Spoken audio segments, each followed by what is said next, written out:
Now, we must not forget dementia. Okay, some of you understood what I was talking about. We must not forget dementia. Okay, I can hear one person, they've understood. Right, dementia, for me, is now one of the most feared diseases around. When I was younger, a younger doctor, it used to be cancer. But now dementia, losing your memory, losing your personality, nobody wants that. It's a fearful thing.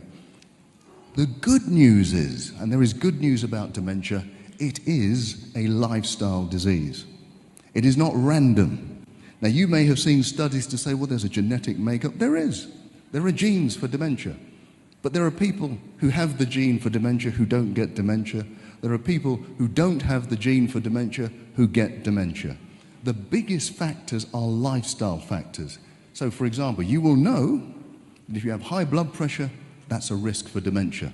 If you're obese, if you're diabetic, and the biggest risk is long periods of stress in your adult life. If you do not know how to manage stress in your adult life, that is the biggest risk factor for dementia. So we're going to need to know how to manage the stress. We're also going to have to change our lives and make sure we have the right diet. There's been lots of studies done. On this continent, actually, there's been a Nigerian study which showed that the more berries you have in your diet, the less likely you are to have Alzheimer's. It's even more significant than that. They have showed that if you have dementia, early signs of dementia, you go onto a healthy diet, have lots of berries, you can reverse up to 90% of the symptoms. Now, maybe you've never heard that before. Because most people think, once I've got dementia, it's just a long road down to ruin. That's not true. If you are diagnosed and you change your lifestyle, you can reverse up to 90% of the symptoms of dementia. Talking about stress, we spoke a little bit about depression and anxiety and stress.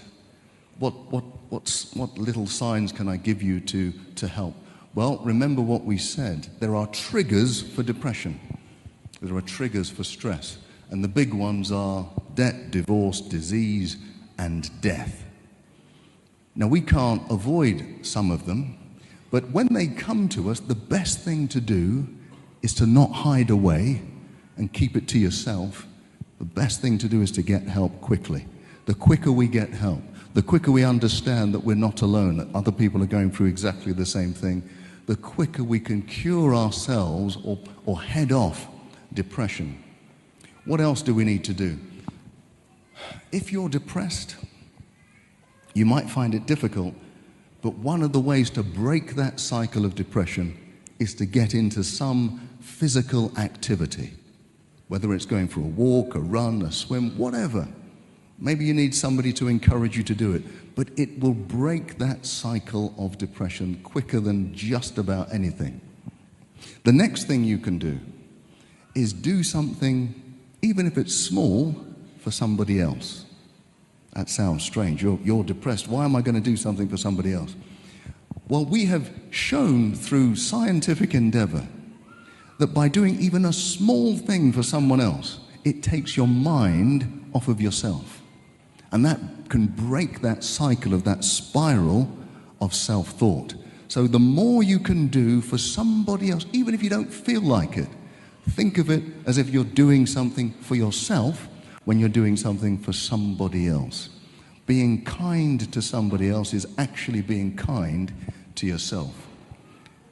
What else? I mean, we have to know how to heal from depression, and we've talked about it a lot. Forgiveness. The quicker we can start to forgive ourselves, forgive others, if you're able to do that, it is a quicker release from the grips of depression and stress. Every study I've seen in the last 10 years has an element of letting go of past trauma, of past hurt.